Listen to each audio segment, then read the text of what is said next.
ये देखिए दुखद घटना है। मीडिया के भाई बंधु लोकतंत्र में चौथे स्तंभ हैं। वो तो तीखे सवाल पूछेंगे ही। आप भी हमसे तीखे सवाल पूछेंगे तो उसका तो जवाब देना है। और अब जवाब दीजिए। ये वो उस तरह की हरकत किसी को दौड़ा के मारना एक कहीं पर सभ्य समाज का ये परिभाषा नहीं है। यही सभ्य समाज की परिभाषा नहीं है। आपके तीखे सवाल आपसे पूछे जाएंगे। मीडिया का जो दायित्व है वो मीडिया अपना काम कर रही है और उसका जवाब आपको देना है, चाहे नहीं भी दे सकते हैं आप। लालू जी के राज में क्या होता था? अब 4 साल 5 साल परीक्षाएं लेट होती थी, एग्जाम नहीं होता था, कितनी बदनामी होती थी। उससे माननीय नीतीश कुमार जी ने आज इस एग्जाम को सुचारू रूप से चालू करा दिया है। हर साल होते हैं। वैकेंसी बढ़ गई है, ज्यादा से ज्यादा छात्र इसमें आ रहे हैं।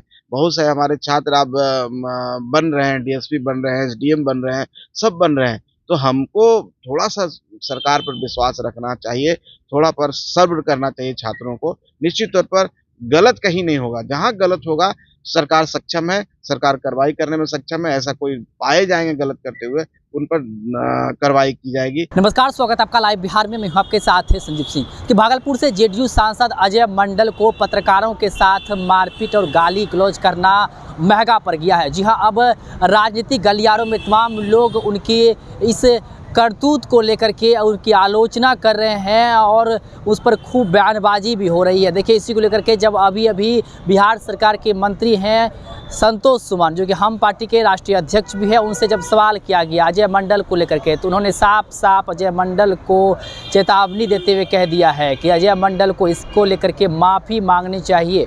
और उन्होंने कहा है कि पत्रकार जो है वो लोकतंत्र का चौथा स्तंभ होता है और देखिए ऐसे में पत्रकारों के साथ इस तरह का व्यवहार कहीं से भी उचित नहीं है। क्या कुछ कह रहे हैं संतोष सुमन इस मसले को लेकर के, आइए आपको सुनाते हैं। देखिए, महात्मा गांधी जी हमारे देश के राष्ट्रपिता हैं।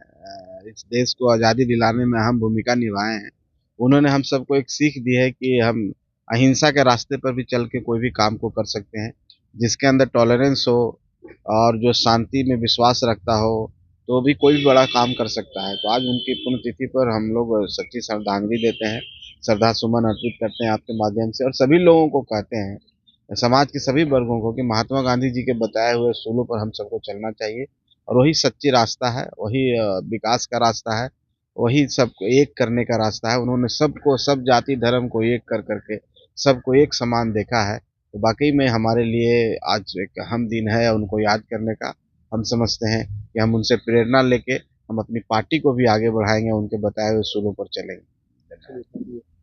देखिए, जहाँ तक हम प्रयागराज की बात कर रहे हैं, आप देखे होंगे कि दुनिया का एक, समझिए कि ये अजूबा है। इतनी संख्या में लोग एक बार में 5 करोड़ 6 करोड़, अभी सुनने को आया 14 करोड़ लोग एक साथ रहते हैं, और उनका मैनेजमेंट करना वाकई में काबिले तारीफ है। मैं तो आपके माध्यम से माननीय मुख्यमंत्री जी को धन्यवाद देना चाहता हूँ, माननीय प्रधानमंत्री जी को। इतना बड़ा आयोजन को इतनी शांति ढंग से उन्होंने इसका काम कर रहे हैं। और आज भी एक सिटी बसा हुआ है, दुनिया का सबसे बड़ा सिटी वो बसा हुआ है, और उसमें एक घटना, दुखद घटना हुई है। लेकिन आप सोचिए कि प्रशासन कितना जल्दी उसको कंट्रोल कर लिया। अगर आप पीछे जाएंगे तो इस तरह की घटनाएं हुई है और बहुत सारे लोग हताहत हुए थे। लेकिन आज की जो 2 दिन पहले जो घटना घटित हुई है, बाकी में प्रशासन का चुस्त दुस्त जो थे और पूरी सख्ती से उसको निपटे हैं। बहुत जल्दी प्रशासन वहां पहुंच करके उसको कंट्रोल कर लेना, हम समझते हैं कि अपने आप में एक अनूठा प्रयास है, ये सराहनीय काम है। और हम आगे ऐसा ना हो, इसके लिए वहाँ के मुख्यमंत्री जी स्वयं समीक्षा कर रहे हैं, प्रधानमंत्री जी स्वयं समीक्षा कर रहे हैं, लोगों से अपील कर रहे हैं कि किसी के अफवाह में नहीं आए। और जहाँ आपको मौका मिलता है गंगा जी में डुबकी ले, महाकुंभ का जो एक संगम, एक संयोग आया है, इसका आप लोग पुण्य प्राप्त करें। तो लोगों को हम भी आपके माध्यम से कहते हैं कि हड़बड़ाहट कुछ नहीं करना चाहिए। आप आस्था से गए हैं, अपनी आस्था में विश्वास रखिए और गंगा मैया में डुबकी लगाते हैं, स्नान करते हैं, करिए। लेकिन भगदड़ कोई भी अफवाह में ना फैले। 24 तारीख को प्रधानमंत्री नरेंद्र मोदी भागलपुर पहुंच रहे हैं। साथ ही साथ नेता प्रतिपक्ष ने आरोप लगाया है कि फिर से एक बार वो जुमलेबाजी करने आ रहे हैं, क्योंकि चुनावी वर्ष है। अब उनको जुमला लगता है तो हम क्या करें? उनको डर लग रहा है। माननीय प्रधानमंत्री जी आएंगे, बिहार को कुछ सौगात देके जाएंगे, और हम जो बैनर पोस्टर लगाए हुए हैं, जो माई माई माई बहन सम्मान योजना, मान योजना, क्या क्या है, तो उनको डर लग रहा है कि प्रधानमंत्री जी बिहार को कुछ दे के जाएंगे। वो तो बिहारी हैं नहीं, बिहार को भलाई चाहते नहीं है। अगर चाहते तो प्रधानमंत्री जी का स्वागत करते, क्योंकि प्रधानमंत्री जी आएंगे कृषि डिपार्टमेंट का एक बड़ा कार्यक्रम है, कुछ न कुछ बिहार को दे के जाएंगे। हमारे बजट में भी कुछ न कुछ बिहार को जरूर मिलने वाला है। पिछले बजट में आप देखे होंगे कितनी राशि बिहार को मिली है, कितनी तेजी से इंफ्रास्ट्रक्चर में काम हो रहा है, हर क्षेत्र में काम हो रहा है, हर क्षेत्र का उनके विधानसभा में भी विकास हो रहा है। तो ये तो सब देन डबल इंजन की सरकार का है। तो उनका काम है विरोध करना, डरे साहब में लोग हैं, विरोध करने दीजिए। 2025 में उनका सफाया हो जाएगा, कोई नाम लेने वाला नहीं रहेगा। भागलपुर के सांसद द्वारा पत्रकारों के साथ मारपीट की घटना हुई है। ये देखिए दुखद घटना है। मीडिया के भाई बंधु लोकतंत्र में चौथे स्तंभ हैं। वो तो तीखे सवाल पूछेंगे ही। आप भी हमसे तीखे सवाल पूछेंगे तो उसका तो जवाब देना है, और अब जवाब दीजिए। वो उस तरह की हरकत, किसी को दौड़ा के मारना, एक कहीं पर सभ्य समाज का ये परिभाषा नहीं है। सर, आप मानते हैं गलत? निश्चित तौर पर ये सभ्य समाज की परिभाषा नहीं है। मारपीट कहीं पर हमारे लोकतंत्र में, और चाहे हम जिस परिवेश में रहते हैं, हाँ कहीं पर इसका कोई, हम आज गांधी जी की अति मना रहे हैं, पुण्यतिथि मना रहे हैं, तो हम आज भी उसी माध्यम से कहना चाहते हैं कि ये कहीं सभ्य समाज की परिभाषा नहीं है। आपके तीखे सवाल आपसे पूछे जाएंगे। मीडिया का जो दायित्व है वो मीडिया अपना काम कर रही है, और उसका जवाब आपको देना है, चाहे नहीं भी दे सकते हैं आप जवाब।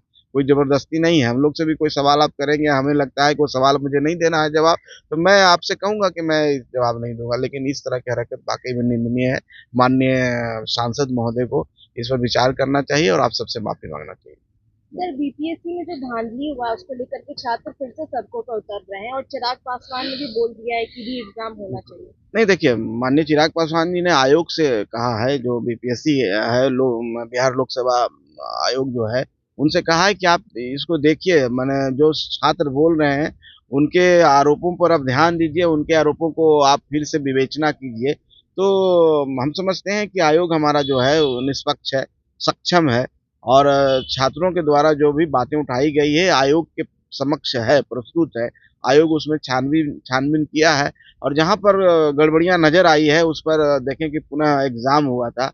और हम समझते हैं आगे भी ऐसी कोई बातें आएगी तो आयोग सक्षम है, सरकार निष्पक्ष है। सरकार ने तो साफ कहा है कि अगर ऐसी कोई बात छात्रों के पास है, जो आपके पास साक्ष्य है, तो आप साक्ष्य हमको दीजिए, हम उसको करेंगे। तो देखिए बेबुनियाद की बात करना वो अलग बात है। और छात्र से भी अपील करेंगे, शांति बनाए रखिए, पढ़ने लिखने में ध्यान दीजिए। अगर कहीं पर भी कुछ आपको ऐसा लगता है तो आप साक्ष्य प्रस्तुत कीजिए, सरकार उस पर एक्शन लेगी। अभी हम जैसा मानते हैं कि आयोग जो हमारा आयोग है, अब लालू जी के राज में क्या होता था, अब 4 साल 5 साल परीक्षाएं लेट होती थी, एग्जाम नहीं होता था, कितनी बदनामी होती थी। उससे माननीय नीतीश कुमार जी ने आज इस एग्जाम को सुचारू रूप से चालू करा दिया है। हर साल होते हैं, वैकेंसी बढ़ गई है, ज़्यादा से ज़्यादा छात्र इसमें आ रहे हैं। बहुत से हमारे छात्र अब बन रहे हैं, डीएसपी बन रहे हैं, एसडीएम बन रहे हैं, सब बन रहे हैं। तो हमको थोड़ा सा सरकार पर विश्वास रखना चाहिए, थोड़ा पर सब्र करना चाहिए छात्रों को। निश्चित तौर पर गलत कहीं नहीं होगा, जहाँ गलत होगा सरकार सक्षम है, सरकार कार्रवाई करने में सक्षम है। ऐसा कोई पाए जाएंगे गलत करते हुए, उन पर कार्रवाई की जाएगी, उनको सलाखों के पीछे भेजा जाएगा। आपने सुना कि साफ तौर पे संतोष सुमन ये कहते नजर आ रहे हैं कि पत्रकारों के साथ जिस प्रकार से अजय मंडल ने व्यवहार किया है वो काफ़ी दुर्भाग्यपूर्ण है, और इसको लेकर के अजय मंडल को माफ़ी मांगनी चाहिए पत्रकारों से। साथ साथ और भी कई सारे सवाल संतोष सुमन से किया गया, क्या कुछ कहते जवाब देते हो आप सुन लेते हैं। आप अपनी नई प्रतिक्रिया हमें कमेंट से दे सकते हैं। आप देखते लाइव बिहार, आप सभी का बहुत बहुत धन्यवाद। बिहार बोर्ड 10वीं 12वीं परीक्षा की डेट शीट आ गई है। क्या आपकी तैयारी अभी अधूरी है? घबराने की कोई जरूरत नहीं। आ गया है read and pass quick reviser crash course book, जो दे आपको परीक्षा के लिए वीवीआई प्रश्नों की अल्प समय में बेहतर तैयारी। प्रकाशक भारतीय भवन, खजांची रोड, पटना।